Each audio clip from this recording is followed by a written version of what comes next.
Hi, my name is Singo Wu, and our team consists of Jackie Jiang, Sejin Park, and our team's project is mainly on method and equipment recommendations for improving river trash collection.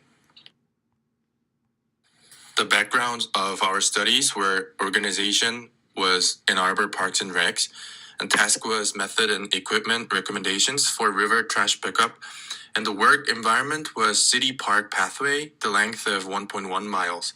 And the purpose of our study was improving efficiency of river trash pickup. The workers were volunteers the age of 18 to 25 years old, and the steps were boarding a canoe, paddling, picking up trash, put trash into large trash bins after getting off a canoe. The goal of our study is to improve the efficiency of river cleaning tasks by assigning the proper number of workers with tools. We aimed 4 objectives. First, new workers assignment standard based on the various environments. Second, new tool to shorten the time spent for litter pickup task. Third, maximize productivity with limited number of workers. And fourth, minimize the stresses of workers due to the inappropriate working assignment. We've used 4 tools to analyze our studies. First, observing current work environment, and SketchUp, and MODEPS, and time study. We've created current layout with 3 different colors of circles. Blue circle is clean area, which indicates the clean river area with a low density of litters, which is approximately 15 meters of distance between trashes and average. Yellow circle is clean weed area, which is the weedy river area with a low density of litters. The average distance between the litters is the same as the clean area, which is approximately 15 meters on average. Lastly, the red circle is contaminated weed area, which indicates the weedy riverbank area with a high density of litters. The average distance between the trashes was approximately 17 meters on average. We conducted the MODEPS analysis based on the litter picking task with canoeing to compare the task using different tools and in different scenarios. We coded 1 cycle of 3 major tasks to get 1 litter, getting into the canoe, paddling canoe, and getting a trash. Some of the tasks were varied due to the indifferent circumstances and picking tools. Table shows the MODEPS codes, modes, time in seconds and minutes in each scenario by using each tool. There are 3 findings in our study. The table 8 shows that there was a normal time difference between 2 different environment, clean and weedy area.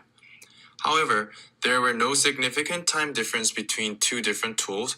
Therefore, we concluded that no considerable time reduction would be made by changing the standard method of the activity.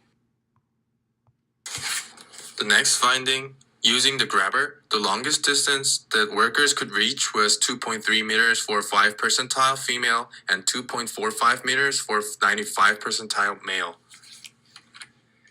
On the other hand, using the fishing net, the longest distance that workers could reach was 3.03 meters for 5 percentile female and 3.33 meters for 95 percentile male. In our last finding, the table 9 shows that the fishing net can cover about 35% more area than the grabber overall, which means that using the fishing net improves the working efficiency by reducing the time spent for all of the area. We recommend with 2 different parts, method and tools and equipment. For method recommendations, the river trash picking event coordinator should obtain infos about the pathway area. Each working unit should contain 1 person and 1 canoe to maximize the efficiency and productivity. And second, the tools and equipment recommendations. Use fishing net, which covers longer distance than original grabber. And with larger area covered by fishing net, we can paddle shorter distance to maximize an efficiency. Lastly, purchase or use tools combinations based on different water types if there is a limitation in budget. In our studies, there are a few limitations. First, it did not cover the situation when the canoe encountered an upstream or downstream. Second, it did not cover the various scenarios workers might face in the real working environment, such as extra big or slippery trashes. Third, we classified the areas into 3 cases, but there are more variation in real environment. Thank you for listening our presentation, and we are open up to any questions.